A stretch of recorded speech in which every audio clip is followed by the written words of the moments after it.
guys, if you're new to Deception Bytes, hit the like and subscribe button and be sure to hit the bell to be notified of future videos. If you wish to support the channel, the links are in the description below. Now, fasten your seatbelt. Here we go. Okay guys, I'm back and it is Tuesday, July 16th, and it is 8:18 p.m. I'm getting a little bit of a later start tonight because I had my parents for supper tonight, and so this is the first opportunity I've had to record today.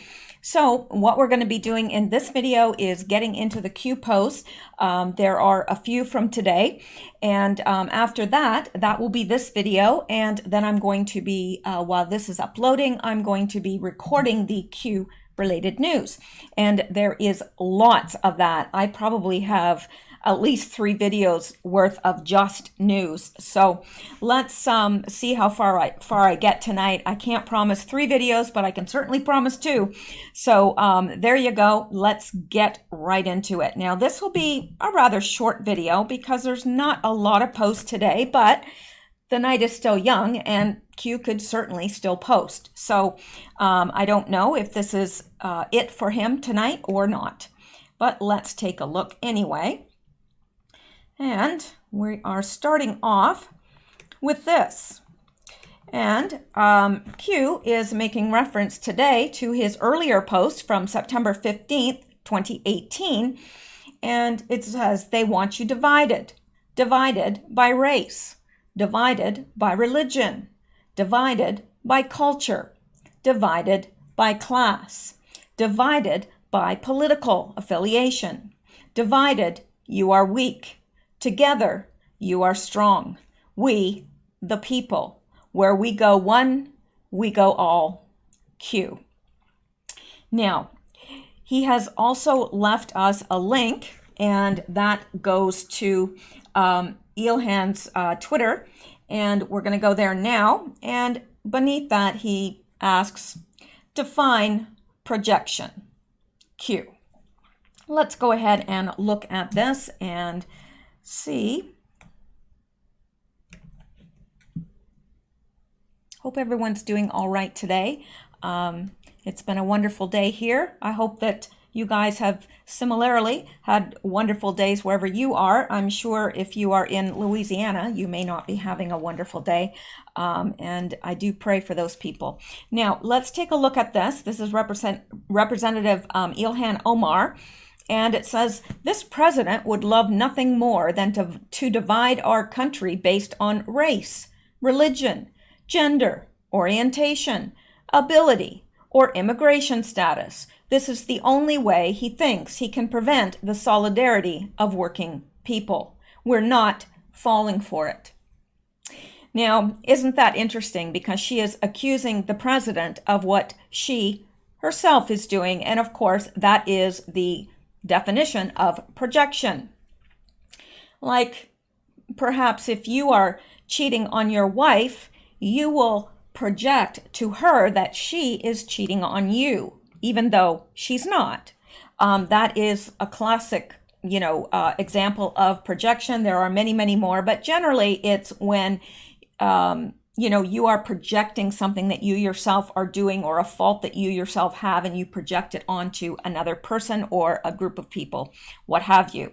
Now, let's listen to Ilhan. Not that I really want to, but I think we must, unfortunately. This is 1 minute and 28 seconds, so it won't take up too much of our time.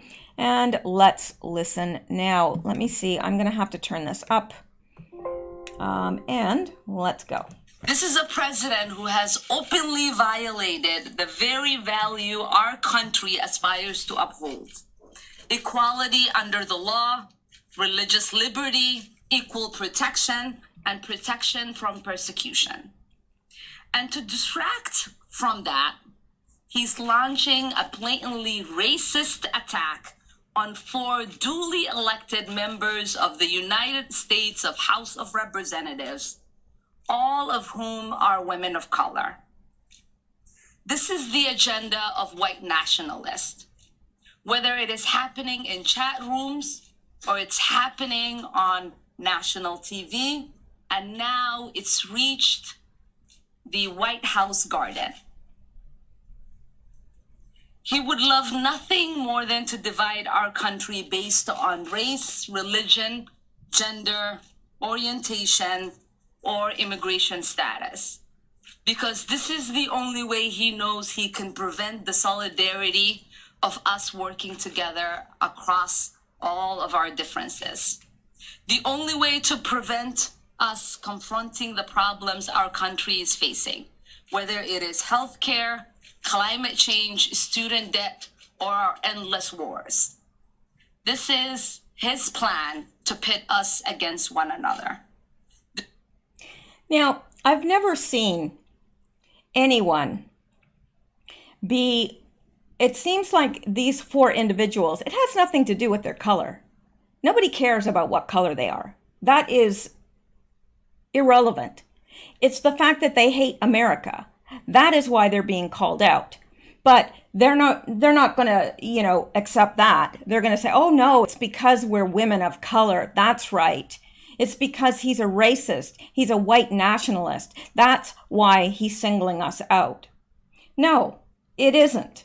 It's because you hate America. And what he has said, I think most people in America feel the same way. Look, if you don't like our country, if you don't like anything about our country, then go back. Ilhan Omar can go back to Somalia. I mean, she hates this government. She hates everything that it stands for. And yet she came here on asylum. She was fleeing her country. But she hates the country that took her in. There's something wrong with that. Something really wrong with that. And, if you are representing the United States and the people of the United States, as she is, then there's something really wrong if you hate the nation. You hate what it stands for. That's a big problem. But yeah, I think she knows that. She's playing the game. She's playing the political game, and she's being advised by somebody. I can guarantee it, because she plays it way too well. So, yeah, she knows. She knows what Trump said, what he meant, but she would rather, turn it into something that it's not. Of course, because she can't dialogue on the real issues, can she? She can't meet him face to face and dialogue on the issues. No, because it seems to me the left now is just that they've got some set answers and they just return to those answers over and over and over again. Well, you're racist. Well, I don't agree with that. You're racist. You're a white nationalist. You're a white supremacist. You can't have a conversation with that. You can't. Because no matter what you say, they're going to respond, well, that's because you're racist. That's because you hate women of color. That's because whatever. So, yeah, we're well aware of the game that she's playing, and she's doing it quite well, but she's got to be being advised by somebody. Now, let's go back here and pick up from where we left off. So there is that post, and then we have the following post. And there's only 2 posts, actually. So I would assume that Q might post some more tonight, but I don't know. I will keep an eye on it. Not literally, because that would hurt. But I will keep a watch on it. And this is the next message from Q for today. And it's just got pictures. It's got a picture of, there's Donald Trump with, is that Jesse Jackson and Reverend Al Franklin, is it? I don't know these people real well. I mean, I know who they are, and I know, but all right. And then we've got another picture. Or is it Al Sharpton? Al Sharpton, I think it is. And Jesse Jackson, I believe. All right. If I'm wrong, correct me, because you know what? I've been wrong before. And I don't get insulted when people correct me at all. I appreciate it. All right. And here is President Trump, although he was not president at this time, and his lovely bride, Melania, And she looks really different here, to tell you the truth. I actually like her her look, the way she looks today. I think that her look is very modern and very classic and very just classy. Anyway, Donald Trump and Melania are with two people that I don't know who they are, and I'm sorry, but it says hip hop, so I imagine that there's somebody in the hip hop world, which I never listened to hip hop, so I wouldn't know a hip hop artist if they tap danced across my nose and knocked on my eyeglasses. So there you go. And then we have this picture, and I know who this guy is. This is Snoop Dogg, and there they are together. And here he is again with, I think that's Jesse Jackson, isn't it? Like, it's driving me crazy now. Jesse Jackson. Yep. And is it Al Sharpton? I should know this. Yep. So there you go. That is who he's with. I don't know who the hip hop artists are except for Snoop Dogg. But let's go back here. Where am I? Right here. And let's come down here. And it says, what happens when the controlled are told to create a new false racist narrative, disinformation campaign? And that's exactly what it is. It's a disinformation campaign. And the new dialogue, Trump was never viewed as racist, ever before he became president. He was not. He was actually known for the opposite. But, you know, obviously, some of these men that are in these pictures here are controlled, and we know all about that. And maybe they've been blackmailed, maybe they've been put in compromising positions, and there are others above them that have power over them to make them say and do what they want them to say and do. But yeah, what happens when the controlled are told to create a new false narrative, a racist narrative? And that's exactly what's happened. He's never been racist. He's never been racist. And, you know, I've seen him campaigning and going up and hugging, you know, black people and whatever. If you are racist, you don't do that. And he was always involved in community things, be it black or white or whatever. I don't get where this is coming from, because I never, in my wildest dreams, thought of Trump as a racist. But that is what you will hear if you listen to mainstream media. That's all you hear in all the media, not just, you know, the television media, but magazines, newspaper articles, on the internet, everywhere. It's, he's racist, he's a white nationalist, he's a Nazi, he's this, he's that. And then Q asked, do the sheep follow? Well, unfortunately, most of the sheep do follow. Most people, like I said, and I've explained it before, I used to get very frustrated because I would think, why are people so lazy that they can't just, you know, spend a few minutes and look into this? Well, it's not that they're lazy. It's not. They're working, you know, at least 8 hours a day. They come through, if they're living in a city, they got to fight through traffic. They might have to stop and pick up a few groceries, pick up the dry cleaning, do whatever, pick up the kids from daycare. They get home, they have to make supper, maybe do laundry, pack lunches for the kids' school the next day. Who knows what they have to do? And when they plop down in front of the news at night, they're dog tired.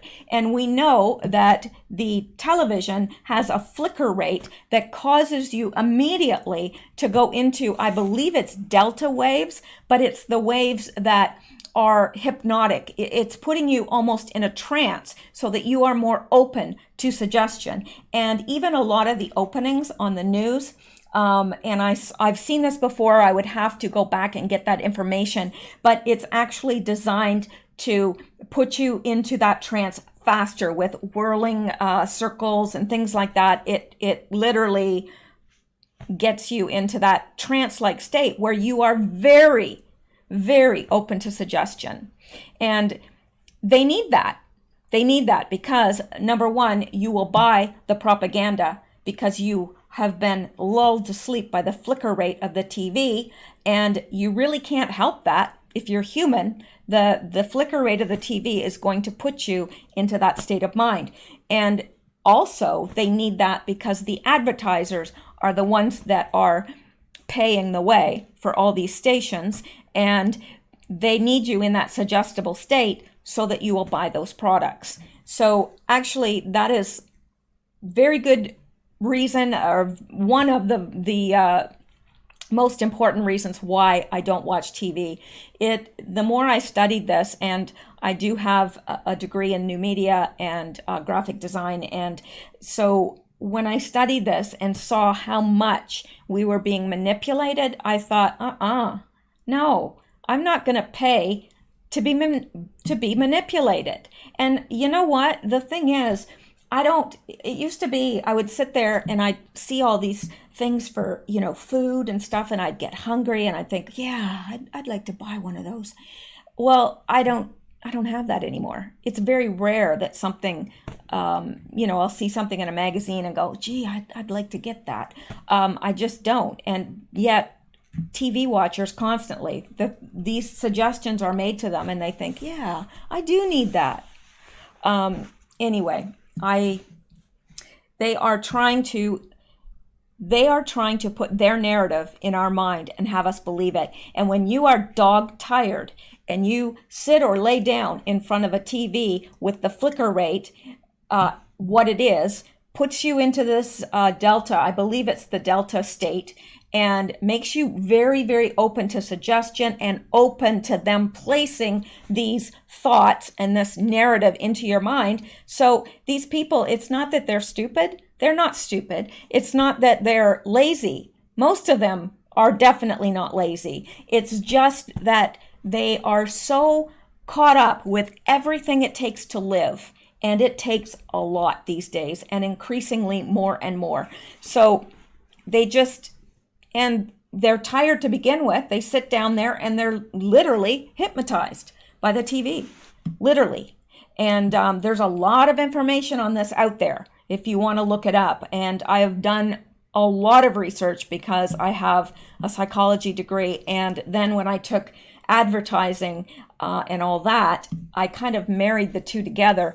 And it really did me well because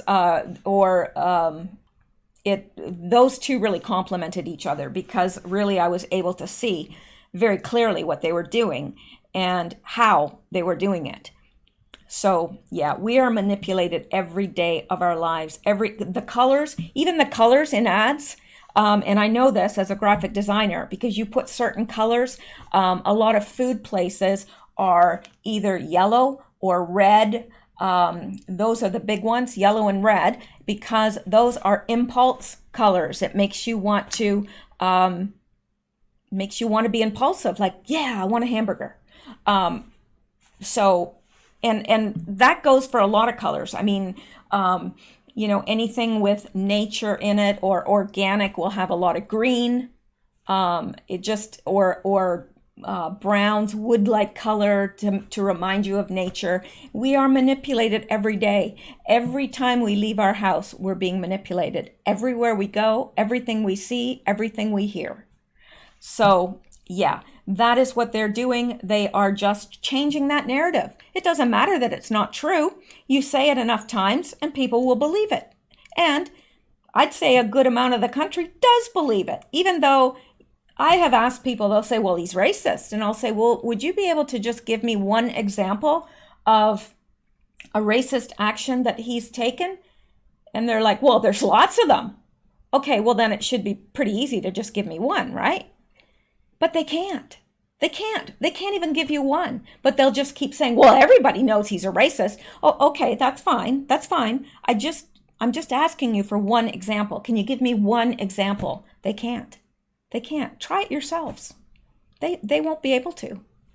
So anyway, that is it for Q for tonight. Although he may continue to post because he's got 3.5 hours left to post. So I will keep an eye on that. But next we are going to get into the Q related news. So that will be the next video. I hope you will that I'll see you back there, back for that one. And I wish you all a good night. Stay safe, stay well, and keep seeking truth. I will talk to you later. Good night.